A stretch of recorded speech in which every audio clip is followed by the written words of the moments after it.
नमस्ते, आप सभी का स्वागत है आज के इस कार्यक्रम में। आज हमारे साथ हैं geopolitical expert colonel आर.एस.एन. Singh ji और उनसे हम बात करेंगे भारत की जो इस समय परिस्थितियाँ हैं जियोपॉलिटिक्स में और जो एक घेरेबंदी का प्रयास हो रहा है उसके बारे में।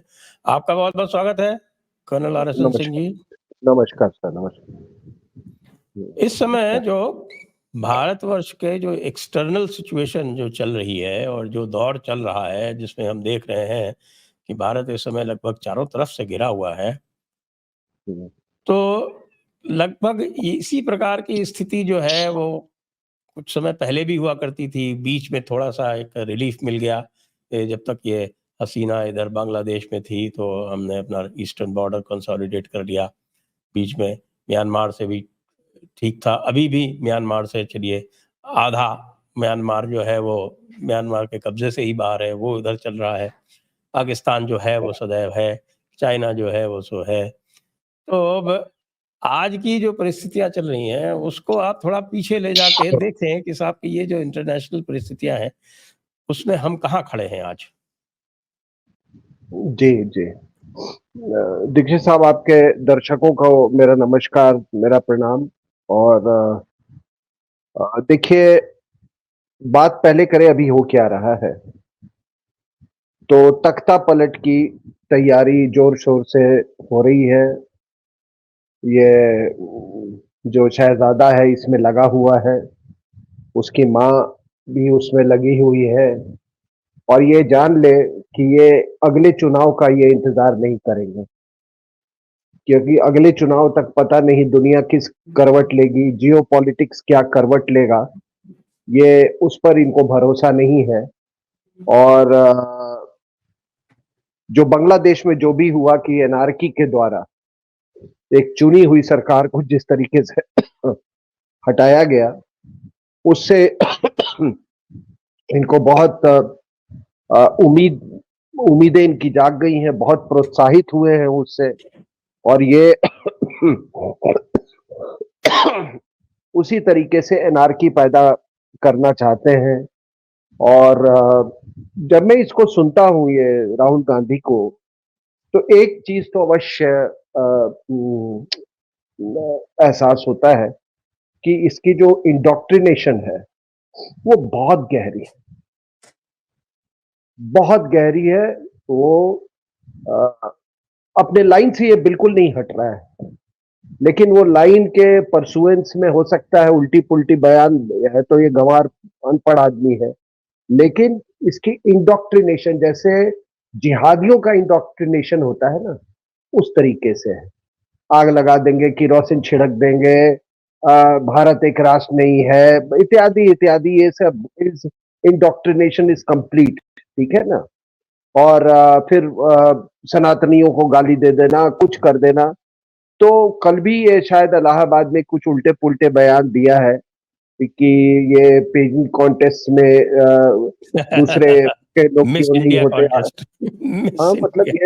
ये तो हद बात हो गई है। हुँ। अब इससे पूछना पूछना चाहिए कि तेरी माँ जो इटली से आई है वो किस हक से यहाँ पर रानी बनी हुई है, तू किस हक से शहजादा बना हुआ है। तेरे पार्टी में और बड़े ऑनरेबल बैकग्राउंड के लोग हैं, उनको क्यों नहीं चांस मिला, ठीक है ना। तो तू महाराजा नहीं तो बना हुआ है। अपनी और वो कोलंबिया वाली गर्लफ्रेंड को मिस फेमिना में मिस इंडिया हाँ, में हाँ, कर दे। उसको उसको उसको कर उसने दे, ले नहीं तो आया। वो तो अभी वो बांग्लादेश वाले ने एक्सपोज़े किया है कि इसकी तो बेटी भी है। बेटी है, बेटा बेटा भी है इसका। तो ये बे ये बेटी को फील्ड करे ना मिस इंडिया में, वो हाँ, भी हाँ, दलित है हाँ, इटली की। हाँ, हाँ, हाँ, वो दलित है इटली की, सही सही बात बताए। और इसकी माँ तो जिस बैकग्राउंड से आती है वो तो और वो करती हैं। मतलब भाई, कोई कहता है कि भाई ये जो भी था बार बाला थी क्या थी, तो उस बैकग्राउंड के भी लोगों को पेजेंट कॉन्टेस्ट तो में मौका देना इसी चाहिए। अब बताओ ना कि देखिए। इटली की दलित थी इसकी माँ, ये भी इटली का दलित है, इसकी बीवी भी इटली की हाँ, दलित है।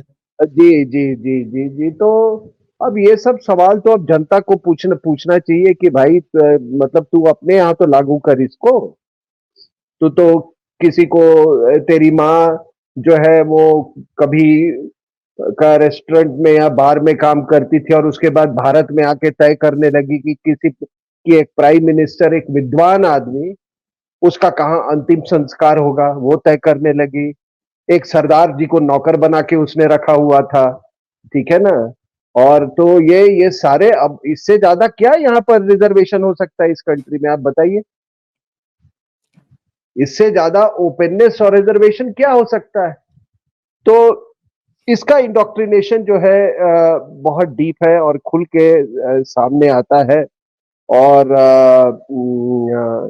इसकी जो पृष्ठभूमि है, पूरी पृष्ठभूमि, इसकी माँ की पृष्ठभूमि और इसका अपना पृष्ठभूमि।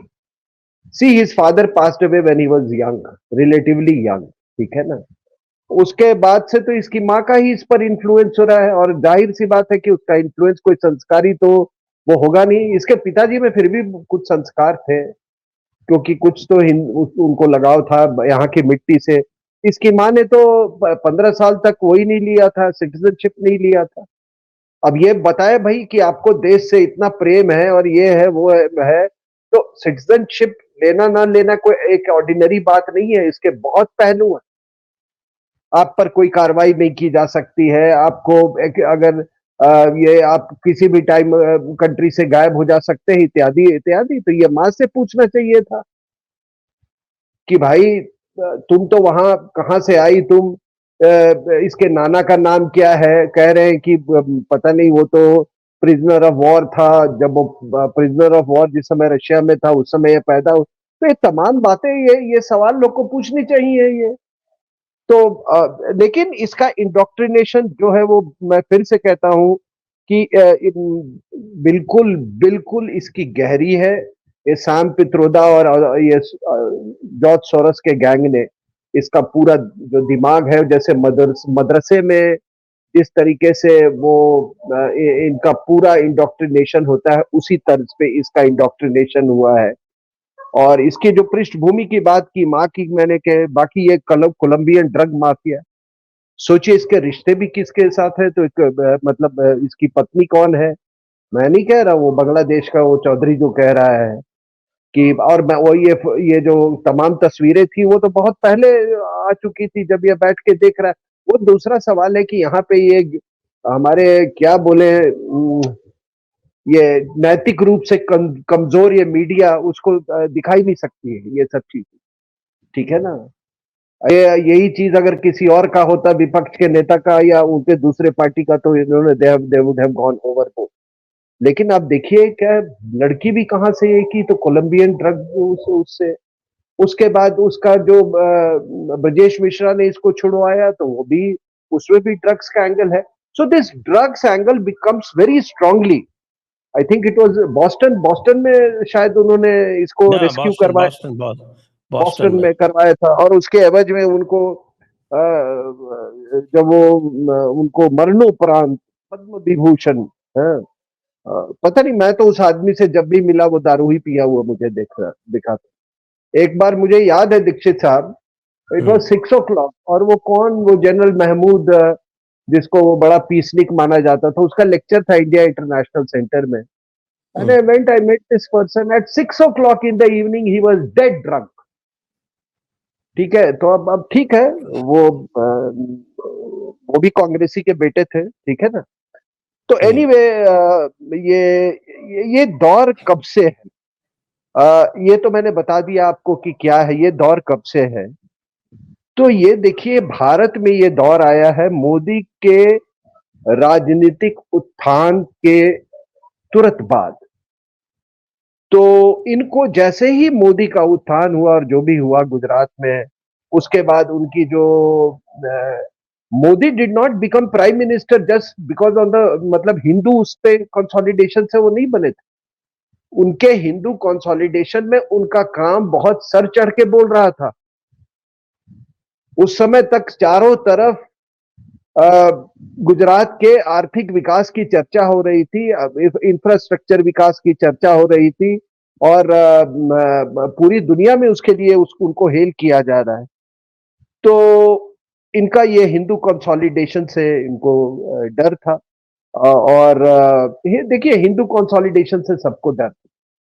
गांधी जी को, सॉरी गांधी जी नहीं, मोहनदास करमचंद गांधी को अंग्रेजों ने इसीलिए बैठाया था कि हिंदू कंसोलिडेशन नहीं हो, ठीक है, और उन्होंने एश्योर किया कि हिंदू कंसोलिडेशन, इसीलिए वो जो जेनोसाइड हुआ, ये मोपला वाला जिसको ये मोपला रिबेलियन बोलते हैं, उसमें जेनोसाइड हुआ, कुछ नहीं बोला। वो स्वामी श्रद्धानंद का मर्डर हुआ, ये वो असैसिनेशन हुआ, इन्होंने कुछ नहीं, बिकॉज अच्छा वीर सावरकर वगैरह ये सिंबल्स थे हिंदू मोबिलाइजेशन के। ये आपके बाल गंगाधर तिलक थे, वो सिंबल थे हिंदू मोबिलाइजेशन के। इन सब को जितने ये अपने जो ये थे क्रांतिकारी लोग जो कि गरम दल के जो है, इन सबको बड़े सिलसिलवार तरीके से उसको मोहनदास करमचंद गांधी ने साइडलाइन किया अंग्रेजों के कहने पे। तो हिंदू कंसोलिडेशन से तो ये भी डरे हुए थे। सबसे बड़ा अगर नेहरू जी को डर था तो वो हिंदू कंसोलिडेशन था। इसीलिए उन्होंने अंग्रेजों ने लिखे को सुभाष चंद्र बोस के खिलाफ लिखा कि और वॉर क्रिमिनल करके। इसीलिए उन्होंने जितने ये आपका जो एजुकेशन मिनिस्टर बनाया वो एक गंवार एक गंवार मुसलमान को बनाया। कहाँ पैदा हुआ, क्या नाम था, कब उसका मौलाना था, उसमें मैं नहीं जाना चाहता। और दुख की बात है कि उसके नाम से तमाम संस्थाएं हैं यहाँ पे, मेडिकल कॉलेज भी है, कई यूनिवर्सिटी भी है। उसका तो चिकित्सा के क्षेत्र से कुछ लेना देना था नहीं, लेकिन चलिए ठीक है। तो उसके बाद जो ये इनको फिर इनको पॉलिटिकल मर्डर इसका करने का कोशिश किया नरेंद्र मोदी जी का। और और इसीलिए 26/11 इस महिला ने लोगों के साथ मिलकर करवाया। और मैंने पहले भी आपके प्रोग्राम में मैंने कहा है कि अब ये जो बांग्लादेश के जो जर्नलिस्ट हैं वो तो अब बता रहे हैं ना आपको कि उनकी आईएसआई से लिंक है, कौन ब्रिगेडियर इनका हैंडलर था, कौन कैसे पेनिट्रेट किया, कैसे वहां पर उसको इनको हाईएस्ट अवार्ड मिला। तो आईएसआई को कह के इन्होंने 26/11 करवाया। 26/11 आप सोचो, मतलब ये कितनी बड़ी, मतलब ये माफियागिरी है कि आप अपने ही देश पे हमला करवा देते हो। कितने लोग मारे गए। और उस समय जो मैं बात जो जो वॉर रूम, सो कॉल्ड जो वॉर रूम होनी चाहिए थी इंडिया में, होम सेक्रेटरी द्वारा जो संचालित होना चाहिए था वॉर रूम, वो पूरा का पूरा पाकिस्तान में बैठा हुआ था उस समय। Is it coincidence?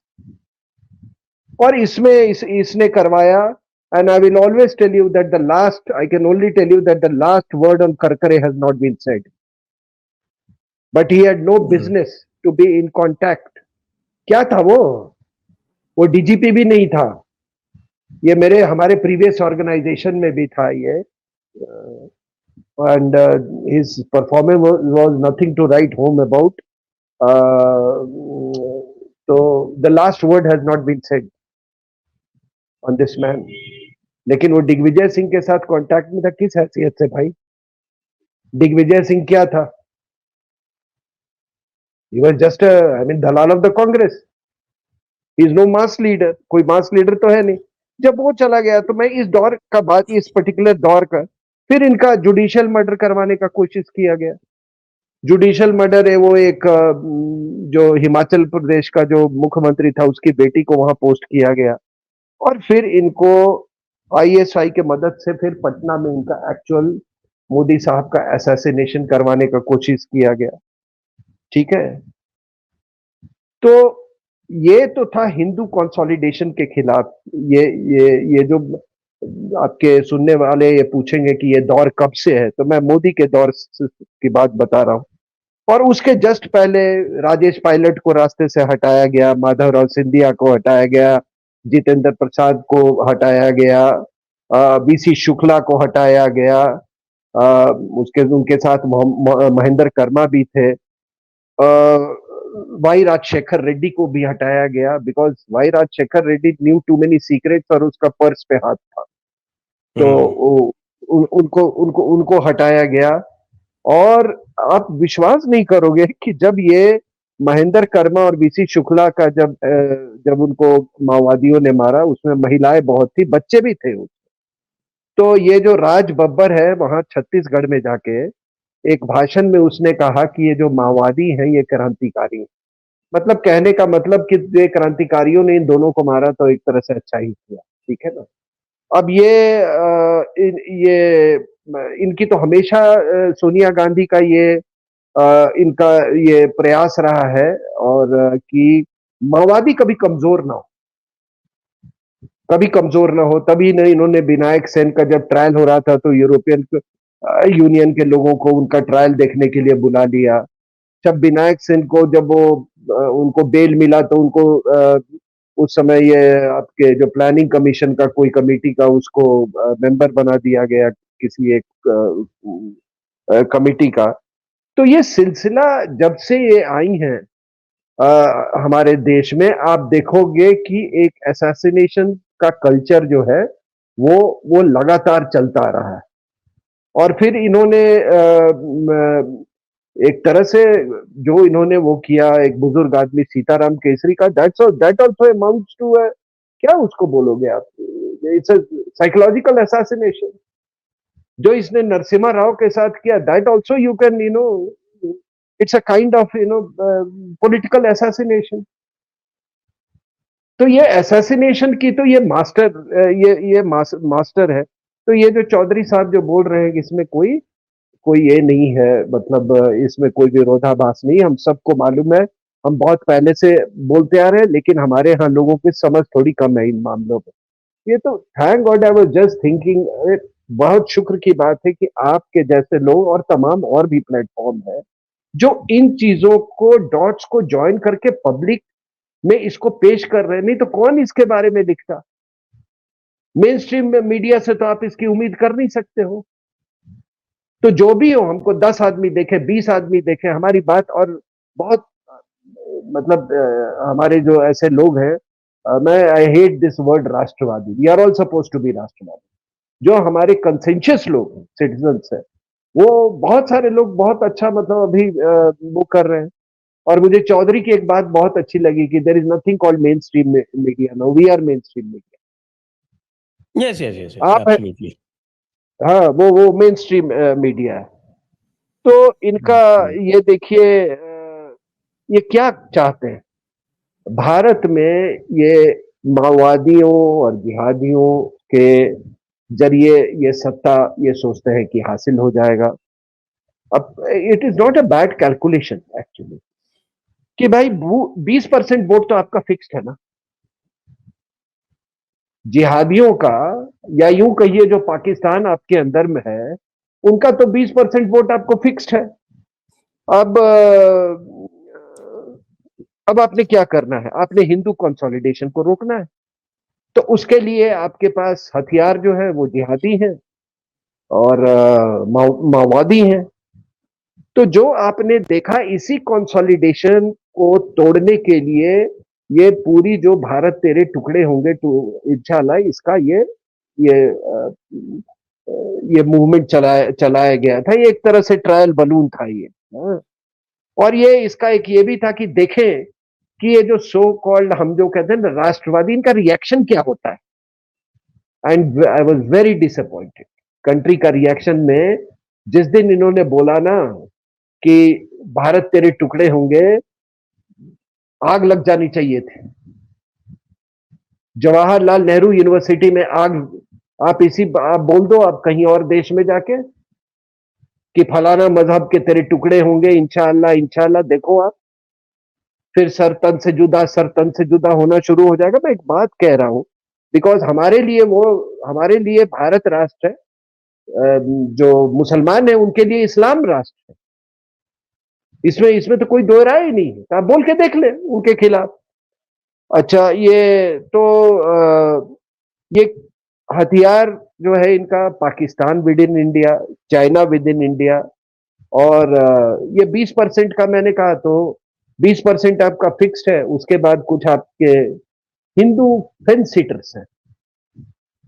अब वो फेंस सीटर से आपने वोट ले लेना है, उनको आप 20% उनको अलग कर ले 25% कर ले, दैट इज देयर कैलकुलेशन। तो इसीलिए ये जो आपका राहुल गांधी है, उसका बड़ा अच्छा जो इसको जॉर्ज सोरोस और गैंग ने और उसने बताया है कि इसका ये है कि कोर को मत हिट करो, कोर को रहने दो जहां पे है।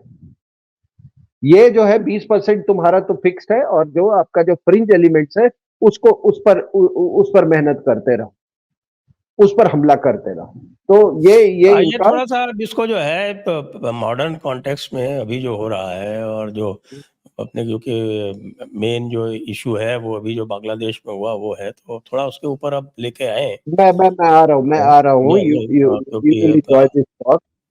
तो देखिए ये क्या हुआ कि ये दौर कब से है, ये वाला जो दौर जो देख रहे हैं, बांग्लादेश वाला दौर जो ये आप देख रहे हैं, जो भारत में हो रहा है उसके पैरेलल्स देख रहे हैं। ये दौर शुरू हुआ 2011 से, अरब स्प्रिंग से।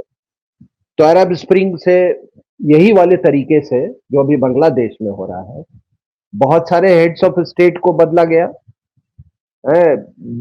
बेन अली को ट्यूनिशिया से, Hosni Mubarak Egypt, Gaddafi Libya, Abdullah Saleh Yemen, ठीक है ना, demonstrations Morocco, Iraq, Algeria, Lebanon, Jordan, Kuwait, Oman, Sudan. और ये कब हुआ है सर? अब मैं आ रहा हूँ, ये इस बात को ध्यान दीजिए। ये सब जब हो रहा था तो कौन था? अमेरिका की बागडोर थी बराक ओबामा के समय। उसको पीस नोबेल पीस प्राइज दिया गया। जैसे ही उसने प्रेसिडेंसी एज्यूम की, was given Nobel peace prize. और उसके बाद से इस व्यक्ति ने पूरी दुनिया में इसने हाहाकार मचा दिया, मतलब ये इस तरीके से अपने पॉलिसी से। और इसमें जिसके backed by, ably backed by Hillary Clinton and others and people of George Soros gang। तो ओबामा की जो प्रेसिडेंसी है वो कोइंसाइड करती है मनमोहन सिंह के सेकेंड टेन्योर से, ठीक है। अब होता क्या है कि 2011 में तो यहां हुआ, 2011 में ही आप देखोगे तो ये आपका अन्ना हजारे। और मैं बार बार कहता हूं कि मुझे इस आदमी ये मुझे बहुत बड़ा क्रूक लगता है। ये पता नहीं, मुझे कभी इस आदमी के लिए रिस्पेक्ट नहीं रहा। इसने पूरे अन्ना आंदोलन के दौरान इसने एक बार भी सोनिया गांधी का नाम नहीं लिया, जबकि पूरा का पूरा जो स्कैम्स जो थे उस समय उभर के आ रहे थे। एनीवे, उसके बाद 2013 में assassination attempt on Modi, Modi को मारने की कोशिश गई। 2014 में अरविंद केजरीवाल के जो एनजीओ जो है वो सारे सक्रिय हो गए उसको बनारस में हराने का, ठीक है ना।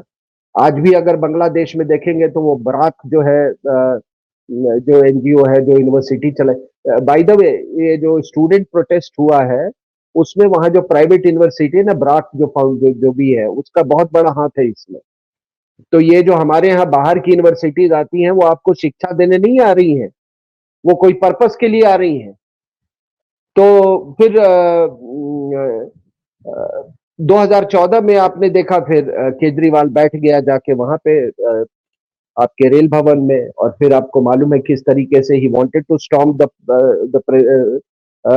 North and south block and the president house. उसके बाद 2014 में यूकोनोविच को हराया गया, भगाया गया इसी तरीके से। जून जून 2020 में इन्हीं तत्वों ने ट्रंप को फोर्स किया बंकर में जाके, to hide in a bunker, to take shelter in a bunker. और श्रीलंका में 2022 में आपने देखा कैसे प्रेसिडेंशियल पैलेस को स्टॉर्म किया गया। मई 2023 में आपने देखा पाकिस्तान में कोर कमांडर के रेजिडेंस को कैसे स्टॉर्म किया गया। और अब वही चीज बांग्लादेश में हो रही है, और अब वही चीज की तैयारी जो है वो भारत में करने की कोशिश की जा रही है। 2011 में 2014 में इसका प्रयास किया था। और ये केजरीवाल है क्या? ये सोनिया का, ये सोनिया कम जो अमेरिकन का आदमी है। तो ये देखिए ये क्या है, ये सब के पीछे आर्किटेक्ट है, आपको मैंने बताया, Obama, Hillary Clinton, George Soros. अब संजय साहब देखिए, ये क्या है कि आप इसके थोड़ा पहले चले जाएं तो 90 से 2000 का जो वक्त का जो एरा था, उसमें गल्फ वॉर हुआ 91 में, सेकेंड गल्फ वॉर 2003 में, ईरान इराक वॉर 80 से 88 तक, अफगान वॉर 1979 टू 89 में। इस समय जो रेजीम चेंजेस होते थे वो दूसरे तरीके से होते थे। और 80 से 90 के बीच में जो कोल्ड वॉर कॉन्फ्लिक्ट, ये बड़ा बड़ा तेज था। कोल्ड वॉर के समय जो इस दौरान जो रेजीम चेंजेस होते थे वो असैसिनेशन से होते थे। मैं मतलब 70s देखिए, जैसे मुजीब का असैसिनेशन हुआ, राइज ऑफ भुट्टो, ठीक है ना। और जो हमारे जैसे पुअर कंट्रीज थे वो देवर जस्ट पॉन्स, ये बिल्कुल शतरंज के मोहरे थे, ये सोवियत यूनियन और अमेरिका के हाथ में। तो मिसेस गांधी जो थी, जो 71 की लड़ाई जो उन्होंने लड़ी थी, वो देश की खातिर वो लड़ाई नहीं थी सर। जी, जी, ये बड़ी इंटरेस्टिंग बात कही आपने, वो देश के खातिर नहीं थी। हाँ, वो देश के, ये लड़ाई नहीं थी, ये लड़ाई थी, she fought the war at the prodding and on behalf of the Soviet Union, समझे कि नहीं। और क्योंकि अगर वो देश के लिए अगर उन्होंने लड़ा होता, तो पहली चीज की बांग्लादेश से कुछ कंसेशंस लेते, आप एक नया देश बनाए हैं भाई। आप आज दोपहर में सिलीगुड़ी कॉरिडोर की बात कर रहे थे, चलिए सिलीगुड़ी कॉरिडोर में अपना बॉर्डर इश्यूज तो रिजॉल्व कर लेते हैं, वो एनक्लेव्स वाला मामला तो आप रिजॉल्व कर लेते हैं, और बाकी ये जो 93,000 प्रिजनर्स का था, तो उसको आप ये कर लेते हैं, अपना उसको एज अ बार्गेनिंग चिप, आप बहुत कुछ पाकिस्तान से कंसेशन ले सकते थे।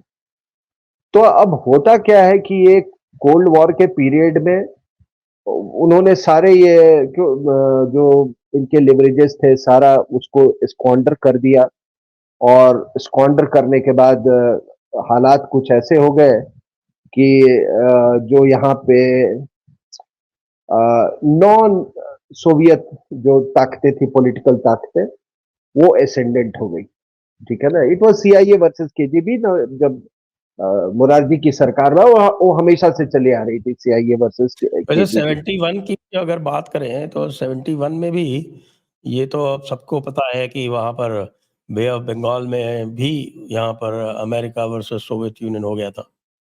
उसी के लिए हुआ था सर ये लड़ाई, ये युद्ध जो हुआ था 71 में। तो जब उस समय वियतनाम में लड़ाई हो रही थी, अब इनको परेशानी थी कि ऐसा न हो कि जो सोवियत इन्फ्लुएंस हो बढ़ते बढ़ते वियतनाम से थाईलैंड, थाईलैंड से मलेशिया, इस तरफ जो जिसको एशियान कंट्रीज आज बोलते हैं, वहां तक न पहुंच जाए। तो उन्होंने कहा कि भाई ये अगर ये सीटों का मेंबर बन जाएंगे तो बे ऑफ बंगाल में प्रेजेंस रहेगी अमेरिकन की, अमेरिकन का प्रेजेंस रहेगा by virtue of east Pakistan. तो फिर हमारा तो गेम खत्म हो गया इस रीजन में, साउथ ईस्ट एशिया रीजन में और साउथ एशिया में, power part of south Asia. तो उसके बाद ये इंडियन ओशन का भी पावर बन जाएंगे, इनको कोई चैलेंज करने वाला नहीं। तो उस समय जो ये गल्फ ऑफ टोंकिन में थी, इनकी जो सेवेंथ फ्लीट थी यूएस की, तो वहां से सेल किए, वो जैसे ही मलक्का स्ट्रेट में घुसे, तो सडनली ये जो आपके सोवियत के जो न्यूक्लियर सबमरीन्स थे वो सरफेस कर गए, और उन्होंने कहा कि यहाँ से वापस चले जाओ नहीं तो ठोक देंगे तुमको। So it would have led to I mean a global conflagration. तो आप बताइए कि कोई देश दूसरे के लिए इतना बड़ा रिस्क लेगा? तो आप ये तो कह वो रहे हैं कि इंडिया जो है वो सोवियत यूनियन की प्रॉक्सी के रूप में लड़ रहा था? बिल्कुल सर, बिल्कुल बिल्कुल। और मिसेस गांधी से तो ये कुछ भी करवा लेते, क्योंकि उनको मरवा के, लाल बहादुर शास्त्री को मरवा के इनको पावर में इंस्टॉल किया गया था, तो वो तो कुछ भी करवा लेते उससे। तो आप देखो ना सर कि वो वो जो दौर जो था, उन्होंने सोवियत ने 3 लोगों को कल्टीवेट किया, मिसेस गांधी को, भुट्टो को, और शेख मुजीब को, दे वर ऑल अलाइंड। अब मैं आपको बताता हूं क्या हुआ कि वो आपको मालूम है अयूब खान तो अमेरिकन कैंप में था, हाँ। भुट्टो जो था वो सोवियत कैंप में था, मिसेस गांधी जो थी सोवियत कैंप में थी, शेख मुजीब सोवियत कैंप में था। अच्छा, अब तमाम किताबें मैंने तो किताब लिखी है the military factor in Pakistan. जब सुबह सुबह पता चला इनके अयूब के एडीसी को कि ऐसे ऐसे उनका निधन स्वर्गवास हो गया है अपने लाल बहादुर शास्त्री साहब का, तो वो जाके बोले उसको भुट्टो को कि sir the bastard is dead, this is the word he use, ठीक है ना, कि sir the bastard is dead. तो भुट्टो बोलता है विच वन, मतलब ही मेंट अयूब और शास्त्री। अच्छा। ये ताशकंद में हुआ है ये, ठीक है ना। तो उसके बाद से आपने देखा होगा कि एक पीरियड आया, ये जब 70s का दौर खत्म हुआ और सोवियत इन्वेजन ऑफ अफगानिस्तान हुआ, तो अमेरिकन ने जगह दे न्यू कि अब कोल्ड वॉर को मुझे लड़ना कैसे है, तो उन्होंने कहा कि अपने लोग बिठा दो चारों तरफ, ठीक है ना, अपने लोगों को बिठाना है आपको। तो उन्होंने उधर जियाउल हक को ले आए, उधर इरशाद को ले आए बांग्लादेश में, और same period, almost same period 1983 to 1990 Ershad था, 78 to 88 Zia, these were the critical years of, and they got Mrs. Gandhi assassinated. The Americans then got Mrs. Gandhi assassinated. So the grand, मतलब इस तरह से स्टेज तैयार किया गया था ये कोल्ड वॉर कॉन्फ्लिक्ट के लिए। और जो कहते हैं कि जो ग्रैंड फिनाले जो था, ये देखो, ये बेअंत सिंह और ये सिंह, ये तो आज तक उसके लार्जर कॉन्स्पिरेसी पे कोई नहीं बात ही नहीं करता है कि आखिर बेअंत सिंह को मारा कैसे क्यों गया, जब वो सरेंडर कर दिया था, उसके पास हथियार नहीं थे, फिर भी उसको उड़ा दिया गया, ठीक है ना, किसने उड़ाया। और जो बच गया, जो सतवंत सिंह, इसको भी मारने की कोशिश की गई थी। सो this is how Mrs Gandhi was assassinated. तो आप पूरा पैटर्न देखिए कि वो दौर था असैसिनेशन करके मिसेस गांधी को किन तत्वों से असैसिनेट करवाया गया। लेकिन दुख की बात यह है कि उन्हीं तत्वों को ये सोनिया गांधी और उसका बेटा इस्तेमाल कर रहा है, जिन्होंने इसकी दादी की जान ली थी, ठीक है ना। और उसी के तहत ये राजीव गांधी का भी असैसिनेशन हुआ, दैट वाज मतलब एक decade later, but almost at the end of the cold war. और क्या था उसमें, उसमें भी यही था कि इट वाज उसमें चर्च का बहुत बड़ा रोल था। ये पूरी प्रभाकरन एंड गैंग जो थी, वो सारा सारा ये चर्च के द्वारा ये लोग संचालित थे। हाँ, पर भुट्टो, आप एलटीटी तो पूरा एक चर्च का मूवमेंट था, वो तो पता ही है। जी प्रभाकरन जी, हिमसेल्फ वाज, हाँ। तो मैं प्रभाकरन भुट्टो की जो क्रिश्चियन। बात कर रहा था, आपने देखा होगा कि when Bhutto was hanged, the Americans were the happiest. आप बताइए दीक्षित साहब, अगर वो कह देते कि भैया इसको तुम हैंग नहीं करोगे, तो किसी की मजाल थी पाकिस्तानी की, ये भिखमंगे कंट्री को ये करने की। उसके बाद ये जो आप देखेंगे, आप थोड़ा उसके पहले चले जाएं, आप थोड़ा 70s में, तो आप देखेंगे 70s में क्या था, ये सोवियत्स का और ये जो ना कम्युनिस्ट आइडियोलॉजी का हमारे सब कॉन्टिनेंट पे बड़ा बोलबाला था। तो आप श्रीलंका में जेवीपी, हाँ, क्या जब विमुक्ति परिषद क्या था, हाँ, वो भी नक्सलाइट्स थे एक तरह से। अच्छा, पाकिस्तान में भुट्टो, यहाँ पे शेख मुजीब, इंडिया में Mrs Gandhi, very closely aligned to the CPI, तो सरकार का हिस्सा थे। बर्मा में बर्मा सोशलिस्ट पार्टी, ठीक है ना, यून्यू को हटा के निविन आ गया था, और वो भी एक तरह का कम्युनिस्ट पार्टी था।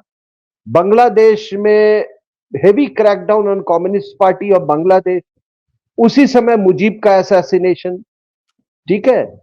तो ये ये सारा वो जो 70s का फेज था ना सर, जब ये Mrs Gandhi, Bhutto, Sheikh, they had to be assassinated, क्योंकि अब कोल्ड वॉर एक अलग फेज में जाने वाला था।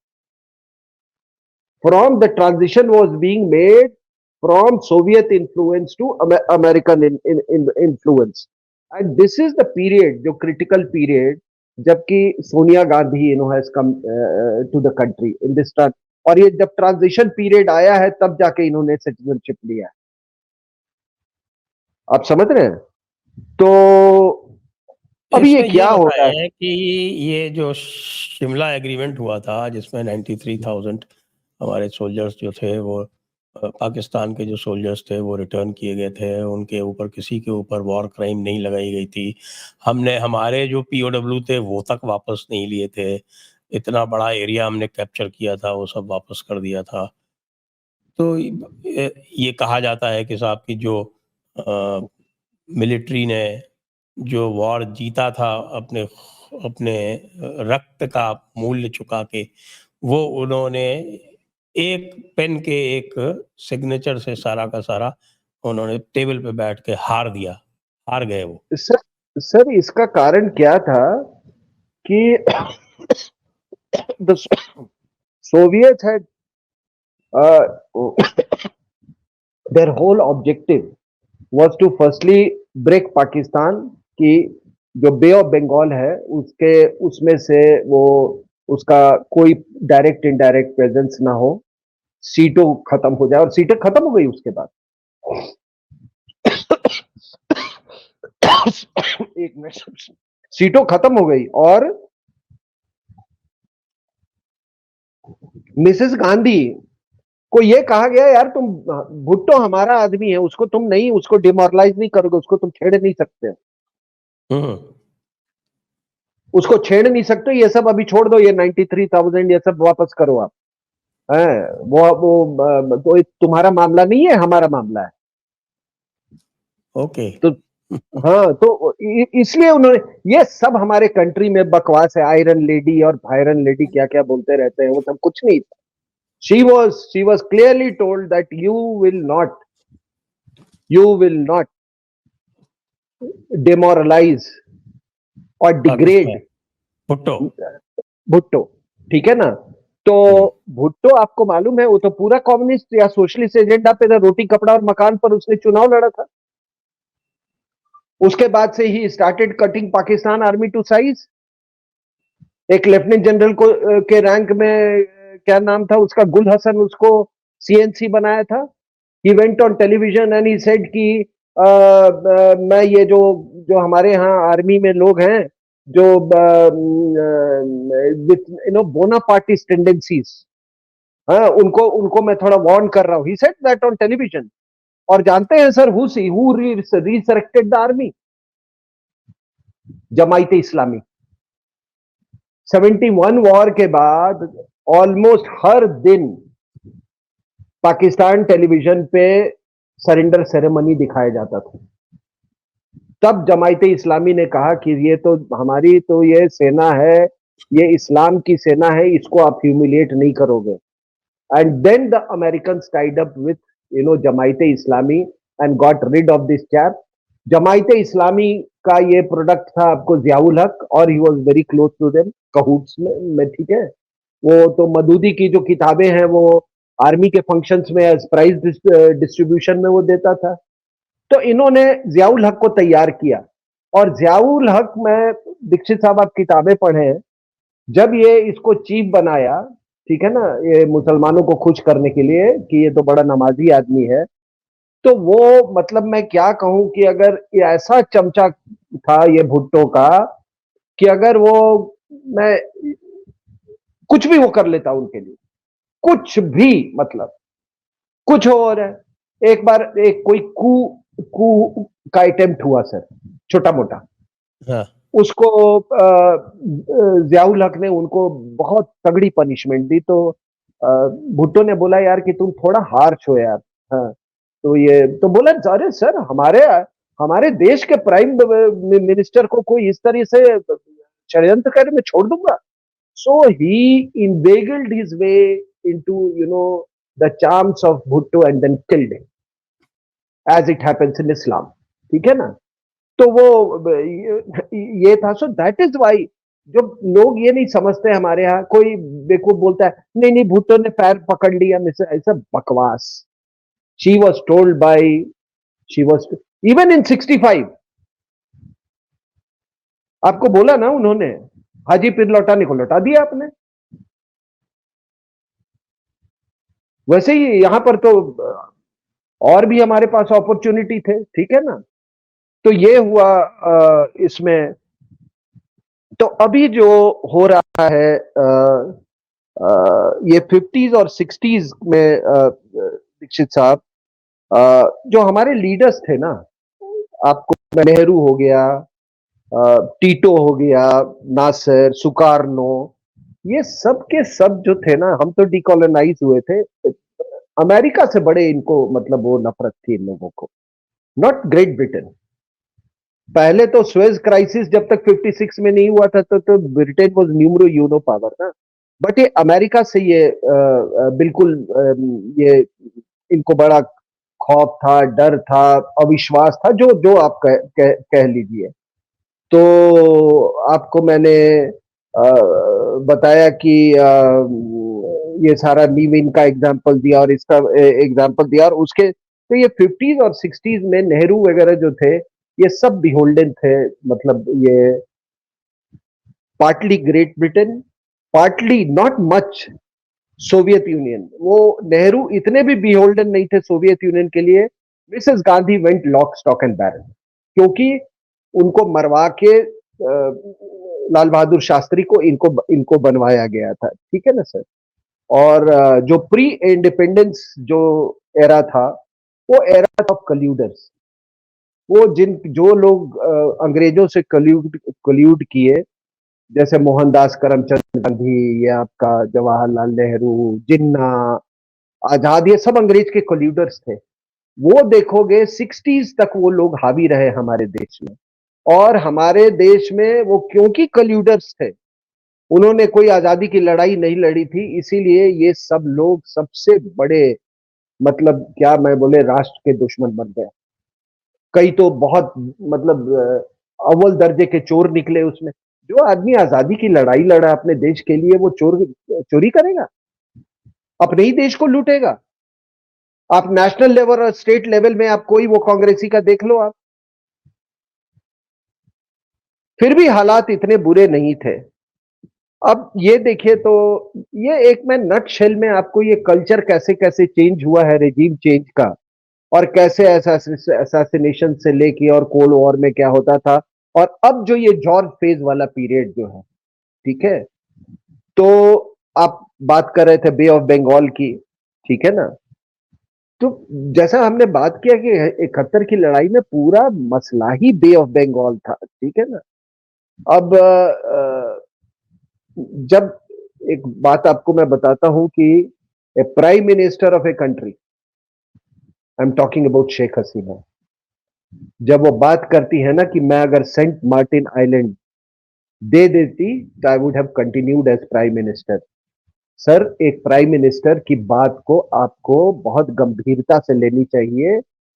कोई भी प्राइम मिनिस्टर या एक्स प्राइम मिनिस्टर इतने हल्के में ये सब बातें नहीं करता है, इतने हल्के फुल्के में बात नहीं करता है. ठीक है? अब आपको मैं एक बात बता रहा हूं. 2008 में देखिए आप, आपको मालूम है एक पाइपलाइन जाती है चौकफ्यू से म्यांमार में, वो भी बे ऑफ बंगाल पे ही है, चौकफ्यू पोर्ट जो है, वहां से गैस सप्लाई होता है यूनान प्रोविंस को. 2008 में ये डील साइन हुआ, और 2009 में रोहिंग्या प्रॉब्लम शुरू करवा दिया. रोहिंग्या उसी एरिया के रहने वाले हैं. This was just to disrupt, ये तो ऐसा भी कहा जाता है कि अमेरिकन ने जहाज भर भर के रोहिंग्यास को सऊदी अरेबिया में भेजा और वहां उनकी ट्रेनिंग दिलाई.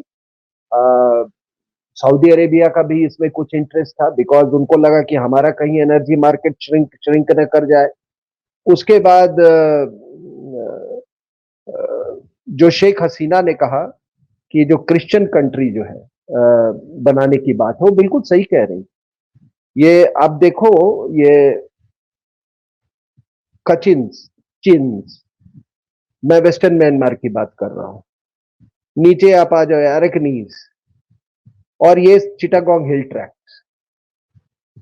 तो इनको और जो मणिपुर में हो रहा है उसको आप इस सारा इसको घटना को आप जोड़ के देखें, तो she is not wrong that American are have they they have an ongoing project कि एक क्रिश्चियन कंट्री हमको कार्व करके यहाँ पर देना है, ताकि हमको बे ऑफ बंगाल्स का हमको किसी से हमको मतलब ऐसे ही ऑटोमेटिकली प्रेजेंस हो जाए। ये तो चाइना के अगेंस्ट में कर रहे हैं ना ये। सर जब वो आ जाएंगे तो चाइनीज ऑटोमेटिकली नहीं आएंगे वहां।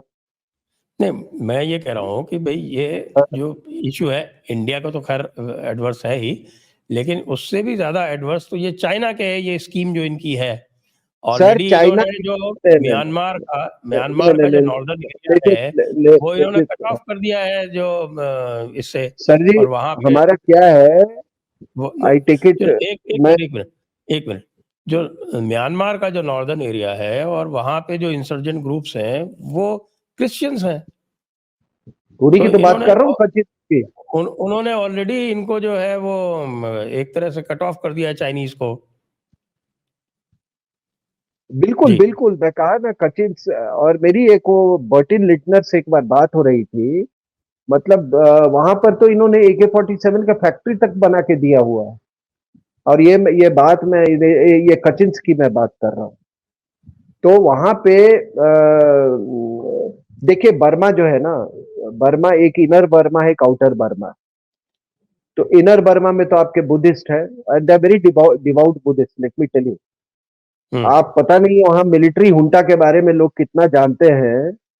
ऐसा करा कि ये मतलब जैसे बड़े खूंखार जल्लाद, they are very sober people, बड़े बहुत ही डिवाउट बुद्धिस्ट हैं, ठीक है ना। और वो दे फॉर्म द कोर। और अगर इधर से आप शुरू करें, जो पेरीफेरी है, जो पेरीमीटर है, तो पेरीमीटर में यू है नीचे से अरकनीज है, फिर चिंस है, फिर ये नागाज है, नागाज है। उधर चले जाएं तो कचिंस है, उसके बाद शांस है। फिर आप नीचे आ जाए वेस्ट की तरफ तो करेनीज हैं, फिर करेंस हैं, फिर मॉन्स हैं, ठीक है ना। In fact Buddhism travelled to to Myanmar और बर्मा थ्रू द मॉन्स, ठीक है ना। तो anyway that is this thing. अब है क्या, आप जो बात कह रहे थे कि देखिए हमारे लिए चाइना के लिए ये एक्स्ट्रा रीजनल प्रेजेंस है, अमेरिका के लिए एक्स्ट्रा रीजनल प्रेजेंस है। May be it is in pursuance of the Indo Pacific strategy, लेकिन हमारे लिए तो सर ये हमारा बैकवाटर है, ये बैकयार्ड है हमारा। आप नीचे से आइए, आप तमिलनाडु में उधर से आप आइए, ट्यूटिकोरिन में जो पोर्ट बन रहा है, आगे आइए आप ऊपर आपके सारे स्पेस फैसिलिटीज, विशाखापट्टनम, आपका उड़ीसा में बालासोर में मिसाइल टेस्ट रेंज जो है उस रीजन में, everything is in Bay of Bengal. तो हमारे लिए तो ये डू एंड डाई सिचुएशन है, कोई सवाल ही नहीं कि हम इसको कोई सवाल ही नहीं कि हम इसको इनको प्रेजेंस दें यहाँ पे किसी को। तो उसी में शेख हसीना ने अपना she has paid a price for this. और दूसरा है कि सर आप बताइए, हम कहते हैं आप वर्ल्ड का थर्ड लार्जेस्ट इकोनॉमी बन जा रहे हैं, आपके पास कोई रीजनल ग्रुपिंग है? वह तो उधर तो सीटो है, उधर नाटो है, सार्क में पाकिस्तान है, तो जहां पाकिस्तान है वहां पर तो हो ही नहीं सकता कोई। तो आपके पास एक ही रीजनल ग्रुपिंग है, that is Bay of Bengal initiative जो है, मल्टी सेक्टर बिम्स्टेक। बिम्स्टेक देखना। हाँ, तो बिम्स्टेक बिम्स्टेक जो है, अगर हम किसी को प्रेजेंस दे देते हैं तो हमारा बिम्स्टेक का क्या होगा? इस बाय वर्च्यू ऑफ बिम्स्टेक हम सार्क को, हमारे लिए सार्क कोई फर्क नहीं पड़ता है। बिम्स्टेक जो है वो इन पे सभी को या तो लिंक करता है या इम्पैक्ट करता है। भूटान हो, नेपाल हो, आपका म्यांमार हो, इन द लार्जर उसमें श्रीलंका हो, even Thailand. And it is critical to your look, ये एक्ट इज पॉलिसी। तो हमारे लिए तो ये बहुत बड़ा, मतलब हमारे स्टेक्स बहुत हाई हैं सर। और जब हमारे स्टेक्स हाई होंगे तो हम फिर वो हम नहीं, हमको समझना चाहिए कि कौन रिजीम है वहां पर और क्या रिजीम है। वही रिजीम हमारी होगा। क्या हमारी हमारी अब क्या प्लानिंग होनी चाहिए? प्लानिंग क्या है? कुछ तो ये यहाँ पर लोग बहुत, मैं आर्टिकल्स पढ़ता हूँ, ये हो गया वो हो गया, उन्होंने उसको नहीं सुना, this was coming, she was an autocrat, she was a technocrat, पता नहीं क्या क्या बोलते रहते हैं। अरे पूरे उसमें तुम जीडीपी देख लो अगर, तो इंडिया को छोड़ के एक बांग्लादेशी है साउथ इंडिया में, बाकी किसी का 0.8% जीडीपी ग्रोथ है, किसी का ये है। She was doing well.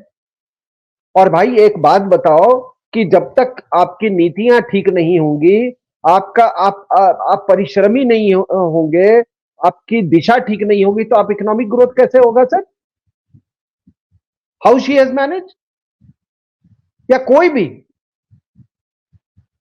Mrs Gandhi दिशाहीन थी, राजीव गांधी दिशाहीन थे, तो आपका वो क्या, वो 3% ग्रोथ था। तो आप इसको कैसे, अब क्या है कि अब आप देखिएगा कि ये ये जो फेज जो है ये मोहम्मद यूनिस का सर, ये सब हमने बहुत देखा है। ये जान लीजिए कि वर्ल्ड बैंक, ऑब्लिक अमेरिका, 2014 से 2021 अशरफ घानी कोलंबिया यूनिवर्सिटी का प्रोडक्ट अफगानिस्तान में था, क्या हो गया? ये कुरैशी पाकिस्तान में 3 महीने के लिए था वो। और फिर अभी ये मोहम्मद यूनिस, तो ये सब अमेरिका के लोग हैं। आप पूछ रहे थे अब क्या होगा? अब होगा क्या कि मैं आपसे आज बात कर रहा था कि 6 महीने बाद आपसे मैं बात करूंगा, शायद उससे भी कम में, ठीक है ना सर? देखिए सर, क्या होता है ना कि ऐसे, I tell you one thing, जैसे मेरे ग्रैंडफादर थे, इज नो मोर, एंड जब ये अन्ना एजिटेशन चल रहा था तो he was 90 at that time. तो एक दिन पूछते हैं मुझसे कि क्या नौटंकी हो रहा है जी, ठीक है ना? अच्छा, वो लोग बड़े एक्टिव लोग थे, बड़े कंप्लीट लॉयर थे वो, ये तो क्योंकि उन्होंने ये सब इतना कुछ देखा था, ये जिंदगी में जो यूफोरिया कितने दिन लास्ट करता है, ठीक है ना? आपका जो नेशनल कैरेक्टर है सर, वो नहीं बदलता है। अभी कौन चला रहा है बांग्लादेश? ये यूनिस चला रहा है कि जमायते इस्लामी चला रहा है, या वो छोकरे चला रहे हैं? कौन चला रहा है? मैं बताता हूँ। हाँ? जो इनके जो भी फाइनेंशियल कंट्रोल है, वो तो यूनुस के पास है, और स्ट्रीट कंट्रोल जमात के पास है। सर इसका ऐसा है कि आप देखिए, मैंने कहा ना कि कुछ हल तो ज्योग्राफी ही निकाल देगा इनका। बिजली है नहीं, बिजली नहीं पेट्रोलियम है। प्रोडक्ट लाने के लिए फॉरेन एक्सचेंज की क्राइसिस है। हाँ। और इंद्रदेव भी बहुत मेहरबान है बाढ़, अभी। इंद्रदेव बहुत मेहरबान हो गए हैं। और हाँ वो जी कह जी। रहे हैं कि वो जो है, वो जमात वाले कह रहे हैं कि वो चिकन नेक काट देंगे और सेवन सिस्टर्स पर कब्जा कर लेंगे। तो सपने तो बहुत बड़े बड़े हैं। हाँ हाँ। लेकिन अभी अभी क्या है कि ये जो करंट डायनेमिक्स जो है, इसको थोड़ा आपके दर्शक जो है वो समझ लें। क्या है सर कि आप एक ना, इंडिया सेंटर, आप सर्कल्स बनाओ 2-2 हजार किलोमीटर के, तो आपको 12,000, 10,000, 12,000 किलोमीटर पे अमेरिका बैठा हुआ है सर। वहां से वो कंट्रोल करता है आईएसआई को सर। आईएसआई में के द्वारा अमेरिका को कुछ करवाना होता है तो आईएसआई लिवरेजेस अपॉन जमायत इस्लामी, जमायत इस्लामी पाकिस्तान, क्योंकि जितने आपके टेररिस्ट ग्रुप्स हैं वो सारे जमायत इस्लामी से वो होते हैं, वो उनकी मदर ऑर्गेनाइजेशन है कहीं ना कहीं से।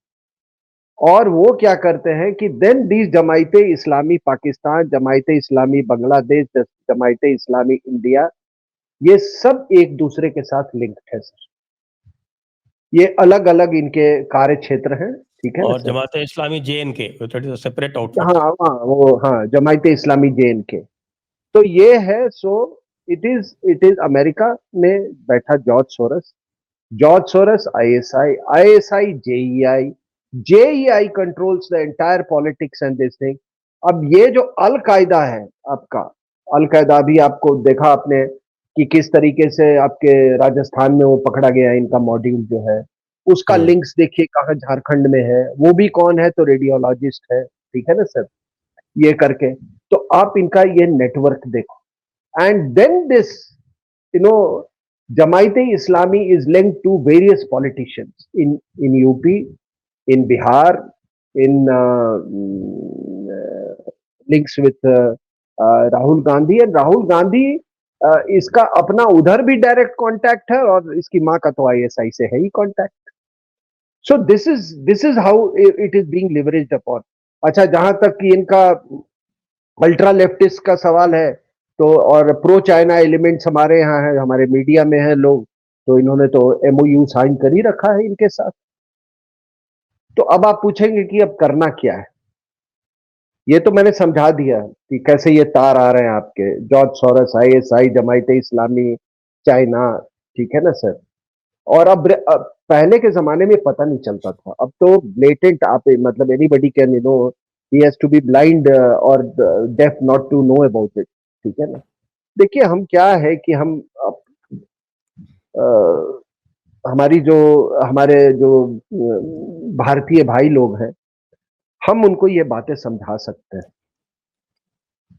और मैं यही उनसे गुजारिश करूंगा कि ऐसे लोग जो आपको तोड़ना समझते कि क्या है ये एक थर्ड रेट मतलब बैकग्राउंड का लड़का, ठीक है, जो मतलब बिल्कुल गमार, जो बीबी कहाँ है, बच्चे कहाँ है, कोई ये नहीं है क्या, वो आपके अब तो पता चल आपके गया ना बीवी बच्चे का है।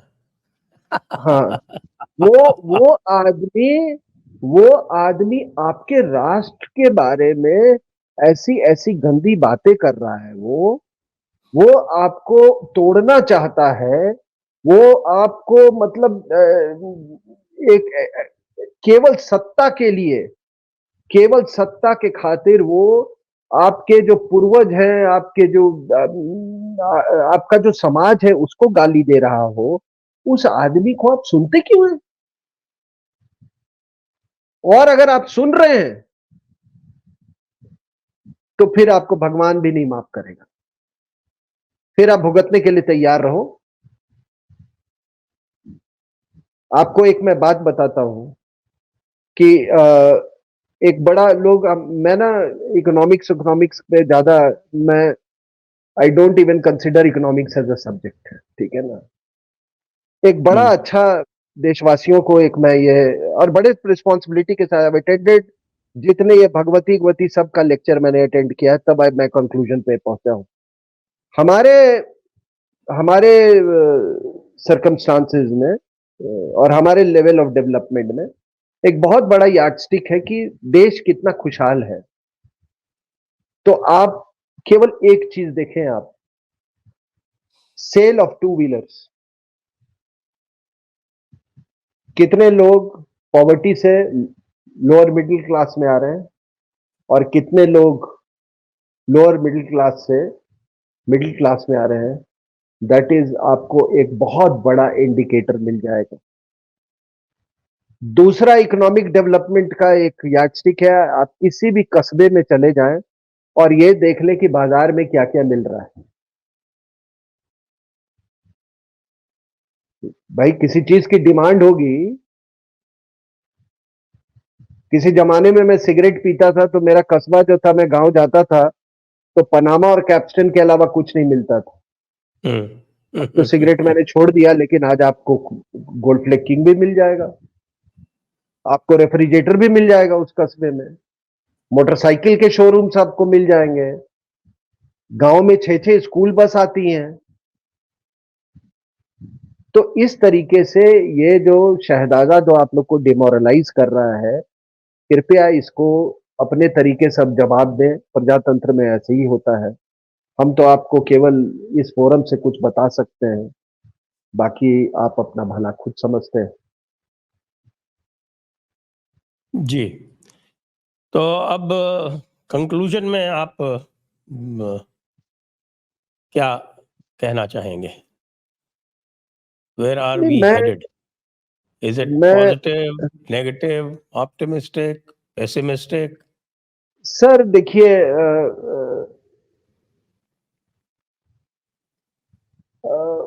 डेमोक्रेसी को ही, प्रजातंत्र को ही अगर हथियार बनाया जा रहा है, और जो आपका कोर पॉपुलेशन है, ये क्या कर रहे हैं?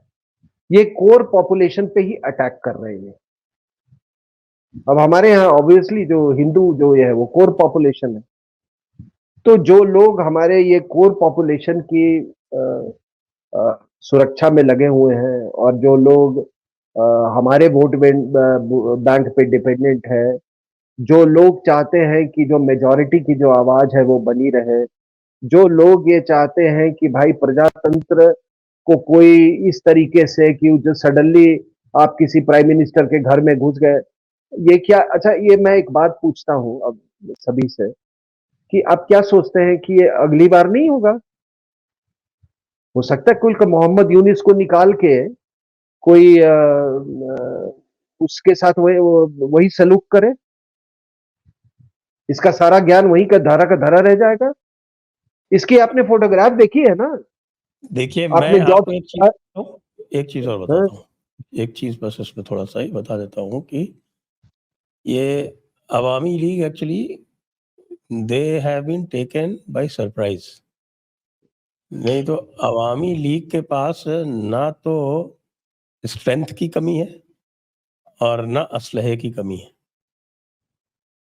और ये यू रिग्रुप आर होंगे। Absolutely right sir, you are और एब्सोल्युटली राइट। रिग्रुप होके ये जो जमात वाले हैं ना, इनमें होगा आप कस के धमाल। ये बाढ़ बाढ़ खत्म हो जाए उसके बाद आप देखिए, आप बिल्कुल सही कह रहे हैं, with in 6 months tables will be turn.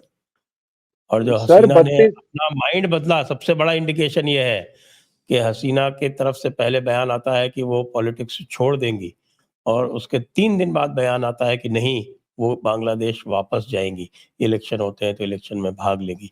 That is the indication according to me.